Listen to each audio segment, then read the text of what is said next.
Welcome to my channel school mathematics. इस video में हम करेंगे chapter 1 real numbers class 10 NCERT maths topic revisiting irrational numbers. तो इसका मतलब क्या है कि हम दोबारा से इरेशनल नंबर्स को विजिट करेंगे, यानी जाएंगे, उन्हें देखेंगे कि वो क्या होता है। 9th क्लास में आपने इरेशनल नंबर्स की डेफिनेशन की थी और क्लास 10 में चैप्टर 1 में हम क्या करेंगे, इरेशनल नंबर्स की और प्रॉपर्टीज को देखेंगे। तो इरेशनल नंबर्स करने से पहले हम देख लें कि रेशनल नंबर्स किन्हें कहते हैं।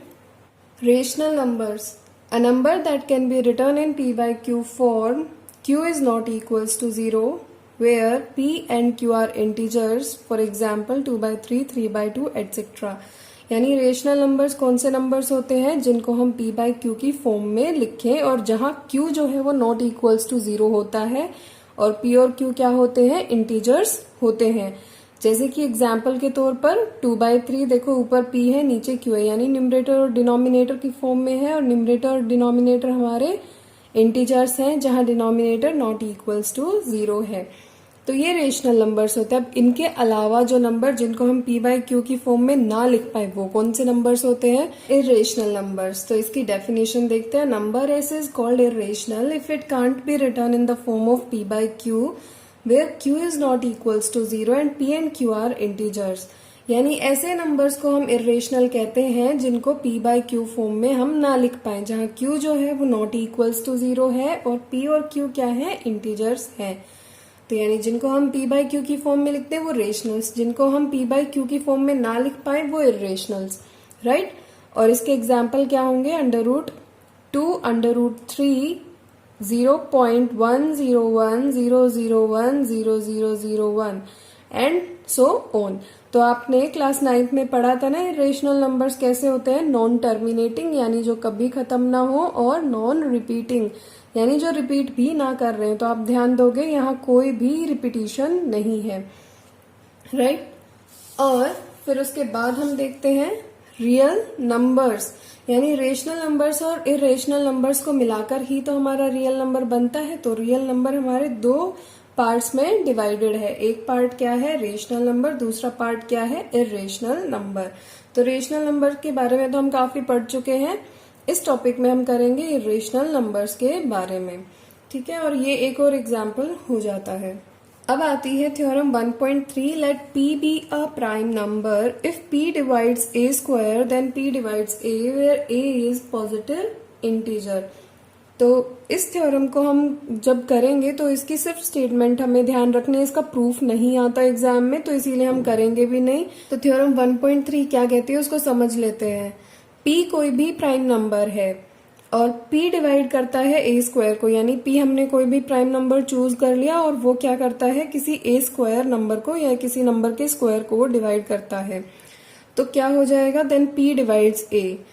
तो इसका मतलब क्या होगा कि वो प्राइम नंबर उस नंबर को भी डिवाइड करेगा जिसके स्क्वायर को वो पहले डिवाइड कर रहा था, और जहां वो नंबर क्या है, पॉजिटिव इंटीजर है। जो हमने जिस नंबर का स्क्वायर लिया था ना वो नंबर हमारा कैसा है, पॉजिटिव इंटीजर है। तो ये हमने ऐसे तो देख लिया और इसको एग्जाम्पल की हेल्प से हम समझते हैं। सो सपोज यानी मान लो p जो है वो इक्वल्स टू 2 है, राइट। और ये प्राइम नंबर डिवाइड करता है 6 के स्क्वायर को, दैट इज 36। तो p जो है यानी 2 जो है वो 36 को डिवाइड कर रहा है और ये क्या इम्प्लाई करेगा कि p डिवाइड्स a ऑल्सो, यानी 2 डिवाइड्स 6, राइट। तो देखो, और यहाँ 6 क्या है, कोई भी पॉजिटिव इंटीजर है। तो आप बहुत सारे एग्जाम्पल ऐसे बना सकते हो, मैंने एक एग्जाम्पल दे दिया है, आप और एग्जाम्पल कर सकते हो। p को 3 भी ले सकते हो। देखो 3 डिवाइड करता है ना 36 को और 3 डिवाइड करेगा 6 को भी, तो वो भी एक एग्जाम्पल हो सकता है। थ्योरम 1.4 करने से पहले कुछ हम हमारी प्रॉपर्टीज देख लेते हैं। आपने क्लास 9 में भी ये पढ़ी थी, हम उसको बस रिकॉल कर रहे हैं, वो हम यूज करेंगे आगे आने वाले क्वेश्चंस में, तो आपको ये ध्यान रखनी है। द सम और difference of a rational and an irrational number is irrational, यानी कि आपने एक रेशनल नंबर ले लिया और एक इर्रेशनल नंबर ले लिया, उनको आप प्लस करोगे तो उसका जो सम आएगा वो कैसा आएगा, इर्रेशनल नंबर ही आएगा। ऐसे ही आपने एक रेशनल नंबर ले लिया, दूसरा इर्रेशनल नंबर ले लिया, उसको माइनस करोगे यानी उनका डिफरेंस करोगे तो वो भी हमेशा इर्रेशनल नंबर ही आएगा। इसको एग्जाम्पल की हेल्प से देख लेते हैं। इसका एग्जाम्पल क्या हो सकता है, 2 माइनस अंडर रूट 3। तो ये रेशनल है, ये इर्रेशनल है, ऊपर प्लस माइनस यानी प्लस भी करके देख सकते हो, माइनस भी करके देख सकते हो। तो ये क्या हो जाएगा, इर्रेशनल ही आएगा। भले ही इसमें रेशनल को हमने ऐड किया है लेकिन जो रिजल्ट आएगा वो हमेशा हमारा इर्रेशनल आएगा। ऐसे ही सेकंड प्रॉपर्टी क्या कहती है, the product and quotient of a non zero rational and irrational number is irrational. यानी किसी भी रेशनल नंबर को मैं इर्रेशनल नंबर के साथ मल्टीप्लाई करती हूँ, उनका प्रोडक्ट करती हूँ, तो वो कैसा आएगा, हमेशा एक इर्रेशनल नंबर आएगा। ऐसे ही यहाँ जो क्वोशिएंट यूज किया है ये डिवीजन के लिए यूज किया है। सो अगर मैं किन्हीं दो नंबर्स में को लेती हूँ जिसमें से एक रेशनल है और एक इर्रेशनल है, उन दोनों को जब मैं डिवाइड करूंगी तो मेरा जो रिजल्ट आएगा वो कैसा आएगा, हमेशा एक इर्रेशनल नंबर ही आएगा। एग्जाम्पल हम इसमें देख लेते हैं किस टाइप के एग्जाम्पल इसमें आ सकते हैं। So product of rational and irrational, so 2 multiplied by under root 3। तो ये देखो ये रेशनल है और ये इर्रेशनल है, लेकिन 2 अंडर रूट 3 हमारा जो रिजल्टेंट हो गया वो कैसा आया, इर्रेशनल नंबर आ जाएगा। इनको हम आगे प्रूव भी करेंगे एक्सरसाइज में, तो अभी के लिए बस इतना समझ लो कि ये इर्रेशनल होगा। वैसे करके भी देख सकते हो कि ये इर्रेशनल है। ऐसे ही अब हम क्वोशिएंट में देखते हैं। अगर मैं एक रेशनल नंबर लूं ऊपर और एक इर्रेशनल नंबर लूं डिनोमिनेटर में, यानी इन दोनों को मैं आपस में डिवाइड कर रही हूं, तो देखो इसका भी जो रिजल्टेंट आएगा वो हमेशा एक इर्रेशनल नंबर ही आएगा। अब आती है थ्योरम 1.4। इसमें हमें क्या करना है, अंडर रूट 2 इज इर्रेशनल। सो इस थ्योरम की स्टेटमेंट क्या है, अंडर रूट 2 इज इर्रेशनल। इस थ्योरम को हमें प्रूव करना है। तो ये जो क्वेश्चन है ना, इंपॉर्टेंट क्वेश्चन ही लगा लो, ये आ सकता है, तो इसको जरूर ध्यान से करके जाना। So under root 2 is irrational, हमको ये प्रूव करना है। थ्योरम प्रूव करने के कुछ तरीके होते हैं, आज हम फॉलो करेंगे प्रूफ बाय कॉन्ट्राडिक्शन। तो यानी जो प्रूव करना है उसका अपोजिट हम मानकर चलते हैं। जैसे यहाँ अंडर रूट 2 को इर्रेशनल हमें प्रूव करना है, तो हम सपोज क्या करके चलेंगे कि अंडर रूट 2 जो है वो एक रेशनल नंबर है, और फिर हम एक गलत रिजल्ट पर पहुंचेंगे और फिर हम बता देंगे कि भाई ये जो गलत रिजल्ट आया है ये हमारी गलत अजम्पशन की वजह से आया है, और इस तरीके से हम प्रूव करेंगे इसे। तो प्रूफ देख लो उसका जल्दी से। प्रूफ में हमें क्या करना था, जैसे यहाँ अंडर रूट 2 इर्रेशनल दिया हुआ है, तो हमें क्या करना है, कॉन्ट्रडिक्शन के लिए क्या चूज करना है कि क्या सपोज करना है कि under root 2 is rational. So let's assume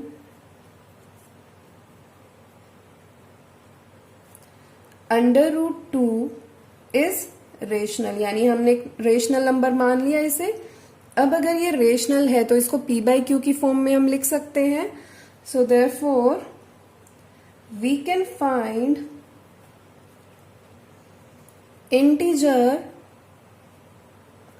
r and s। तो हमने दो ऐसे इंटीजर फाइंड कर लिए such that r by s and s is not equals to 0, such that कि अंडर रूट 2 जो है ना वो इस क्वोशिएंट के इक्वल है, यानी r बाय s के इक्वल है। अब मान लो कि r बाय s जो है उसमें 1 के अलावा भी और कॉमन फैक्टर्स हो सकते हैं दोनों में। तो इसको देखो, इसको समझने का तरीका देखो कि मान लो अब ये चीज है नहीं, लेकिन आपको समझाने के लिए मैं इसको बता रही हूं कि अंडर रूट 2 मान लो ये है 4 बाय 2 के इक्वल है। तो देखो 4 और 2 के बीच कॉमन फैक्टर क्या है, हाईएस्ट कॉमन फैक्टर 2 है ना, तो यानी 2 कॉमन फैक्टर हो गया। सो हम सपोज करके चलते हैं, suppose R and S have a common factor other than 1। अब हमें क्या करना पड़ेगा, इस कॉमन फैक्टर से r को भी डिवाइड करना पड़ेगा और s को भी डिवाइड करना पड़ेगा ताकि हमारा एक को प्राइम नंबर हमें मिल जाए। Then we divide by common factor. Common factor जो हमारा था, यहाँ कुछ होगा कॉमन फैक्टर, उससे हम डिवाइड कर देंगे टू गेट क्या मिले हमें, √2 इक्वल्स टू। अब देखो जब इसको हम डिवाइड कर देंगे कॉमन फैक्टर से तो हमें कुछ नए इंटीजर्स मिलेंगे। जैसे हमने यहाँ जब 2 से डिवाइड किया था, 2 इसका कॉमन फैक्टर था, 2 से डिवाइड किया तो हमारा क्या आ गया, 2/1 आ गए, यानी इंटीजर्स हमें क्या मिल गए, 2 और 1। तो इसी तरीके से हमें r और s के अलावा कोई इंटीजर्स मिलेंगे तो हम उनका नाम रख देते हैं a and b। So a/b की फॉर्म में हमने लिखा to get √2 equals to a/b where a, b are coprimes, यानी जिन नंबर्स का कॉमन फैक्टर 1 होता है तो वो क्या कहलाते हैं, highest common factor. So highest common factor जिनका 1 होता है वो क्या कहलाते हैं, को प्राइम्स। अब देखो हमें √2 इक्वल्स टू a/b मिल गया। जो चीज यहाँ डिवाइड हो रही है यहाँ जाके दूसरी साइड जाके क्या हो जाती है, मल्टीप्लाई हो जाती है। So √2b is equals to a हम लिख सकते हैं। इसको हमने 1 मान लिया, राइट। अब हम क्या करेंगे, स्क्वायरिंग, दोनों साइड्स को स्क्वायर कर देंगे और स्क्वायरिंग का मतलब पता है ना आपको क्या होता है, पावर 2। तो √2b power 2 is equals to a raise to power 2। देखो अगर दोनों साइड हम स्क्वायर कर रहे हैं तो हमारे इक्वल में कोई फर्क नहीं पड़ेगा क्योंकि हम ऑपरेशन दोनों साइड लगा रहे हैं, वही ऑपरेशन, राइट। अब हम इसको देख लेते हैं क्या आ गया, 2b square is equals to a square. इसको हमने मान लिया 2, राइट। तो अब देखो 2b square equals to a square है तो ये क्या इंप्लाई करता है, 2 डिवाइड्स a स्क्वायर। अब ये 2 डिवाइड्स a स्क्वायर कैसे आया, a is equals to bq, यानी ये कोई डिविडेंड है हमारा और ये b जो है वो डिवीजर है और q जो है वो कोशेंट है, राइट। तो अब इसको BQ की फॉर्म में लिख सकते हैं। तो मान लो ये हमारा इस डिविडेंड के इक्वल है, ये डिविडेंड है, ये डिवीजर है और ये हमारा कोशेंट है। तो देखो डिवीजर हमारे डिविडेंड को डिवाइड करेगा कंप्लीटली, कैसे, क्योंकि यहाँ जो रिमाइंडर है प्लस r होता है ना इधर, लेकिन अब ये कंप्लीटली डिवाइड कर रहा है यानी r इधर 0 है। तो हम कह सकते हैं ना कि 2 डिवाइड्स a स्क्वायर। तो इसको आप यूक्लिड डिवीजन लेमा से भी कनेक्ट कर सकते हो इस चीज को कि कैसे हम कैसे बोल रहे हैं कि 2 डिवाइड्स a स्क्वायर है। देखो यहाँ रिमाइंडर क्या है, 0 है, तो इसका मतलब जो डिवीजर है वो कंप्लीटली डिवाइड कर रहा है हमारे डिविडेंड को। सो 2 डिवाइड्स a स्क्वायर, तो 2 डिवाइड करता है a स्क्वायर को। इसका मतलब हम क्या इंप्लाई करेंगे, this implies that 2 divides a। अब ये कहां से आया, तो ये आया बाय थ्योरम 1.3। आपको ये थ्योरम पूरी स्टेट करनी है, मैंने सिर्फ यहाँ इसका ये नंबर लिख दिया 1.3। तो थ्योरम 1.3 क्या कहती थी, अगर p कोई प्राइम नंबर है वो a स्क्वायर को डिवाइड करता है तो p जो प्राइम नंबर है वो a को भी डिवाइड करेगा, राइट। तो यहाँ देखो ये 2 प्राइम नंबर है, ये डिवाइड करता है a स्क्वायर को, तो 2 जो है यानी प्राइम नंबर जो है वो हमारा a को भी डिवाइड करेगा। तो इसको हम मान लेते हैं कैपिटल अल्फाबेट A। अब देखो क्योंकि 2 डिवाइड करता है a को, तो मैं इसको फिर से क्वोशिएंट की फॉर्म में यानी यूक्लिड डिवीजन लेमा अप्लाई कर सकती हूँ।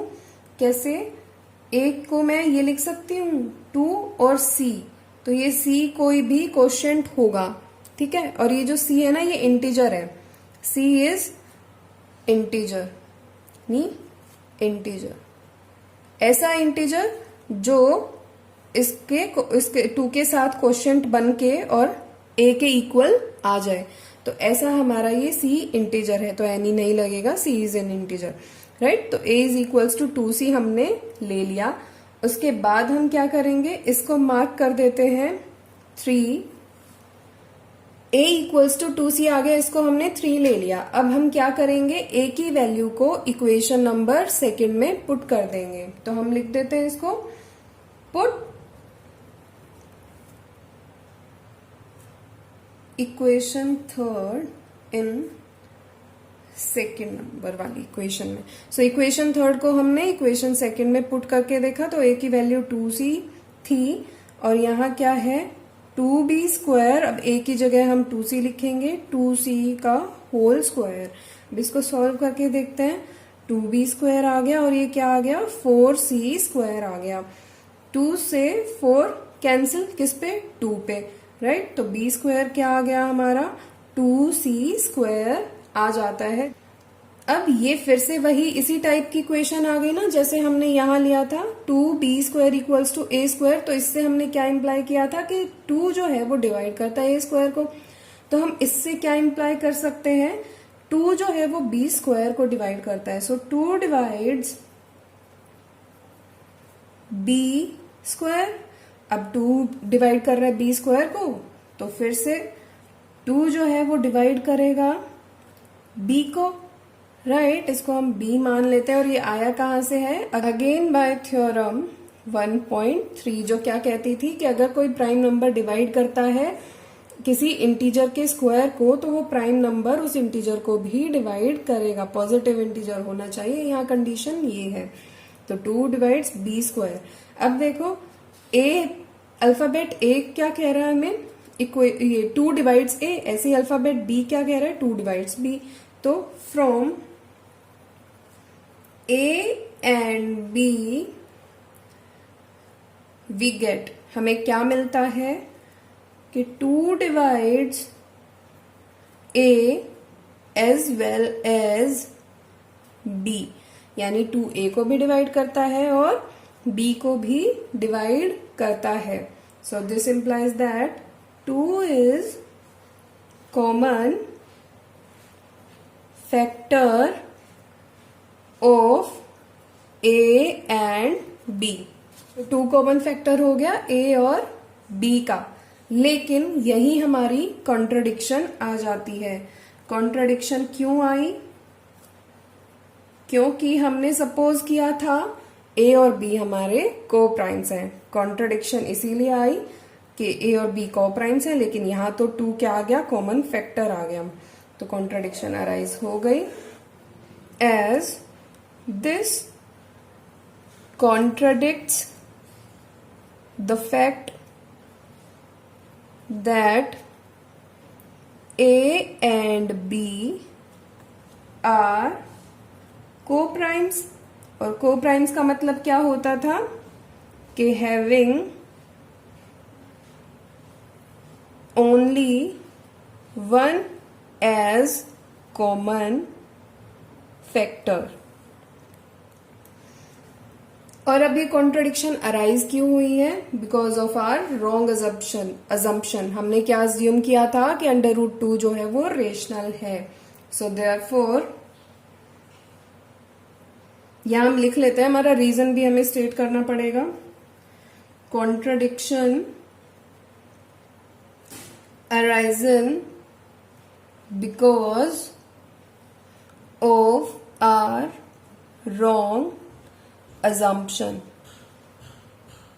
सो ये ध्यान रखना कि हमने क्या अज्यूम किया था, √2 is rational. So therefore √2 is irrational. यहां ये एंड होता है और ये क्वेश्चन बहुत इंपॉर्टेंट क्वेश्चन है। इसी जैसे हमारे और भी होते हैं क्वेश्चंस, जैसे √3 को इररेशनल प्रूव करो, √5 को इररेशनल प्रूव करो। एक और एग्जाम्पल कर लेते हैं इस वीडियो में। Example show that 5 minus √3 is irrational. अभी तक हमने इससे पहले क्या किया था कि √2 को इरेशनल प्रूव किया था। अब हम क्या कर रहे हैं, एक रेशनल और इरेशनल के डिफरेंस को इरेशनल हम प्रूव करेंगे। तो उससे पहले हम देख लेते हैं कि हमने क्या क्या प्रॉपर्टीज क्लास 9th में की हुई हैं। तो यहाँ देखो, द सम और difference of rational and an irrational number is irrational. यानी अगर मैंने कोई रेशनल नंबर लिया और उसका या तो मैंने सम किया या डिफरेंस किया किसी इरेशनल नंबर के साथ, तो वो हमेशा इरेशनल नंबर आएगा। और हमें प्रूव भी यही करना है। ऐसे ही प्रोडक्ट और कोशेंट में होता है कि अगर मैं रेशनल को मल्टीप्लाई कर रही हूँ इरेशनल के साथ या डिवाइड कर रही हूँ, तो मेरा आंसर जो आएगा वो एक इरेशनल नंबर ही आएगा। तो उस क्लास में तो हमने ऐसे ही कर लिया था, क्लास 10th में हम उसको प्रूव करेंगे। So show that 5 minus under root 3 is irrational. उसके लिए हमें फिर से अज्यूम करना पड़ेगा, हम फिर से कॉन्ट्रडिक्शन के मेथड से इसको प्रूव करेंगे।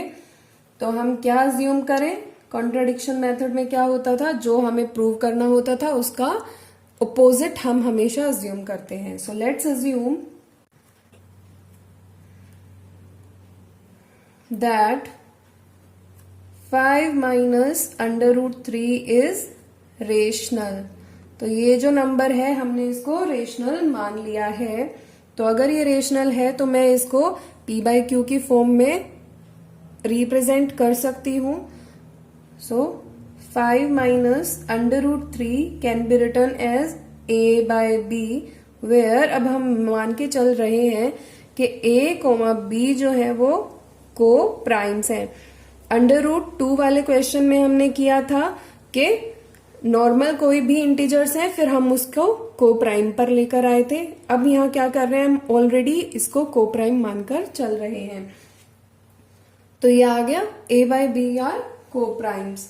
So therefore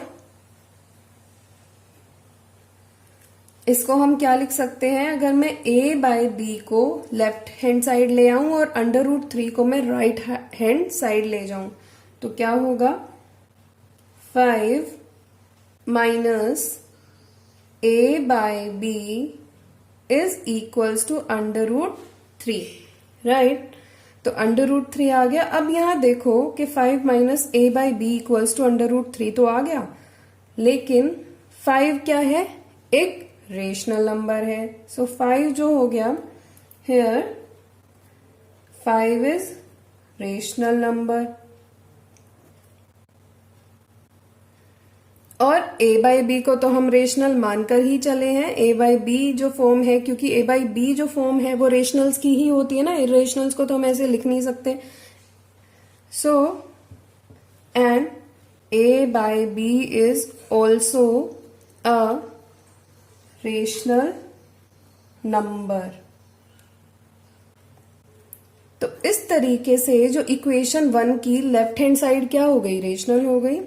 so LHS of 1 यानी left hand side of equation 1 is rational.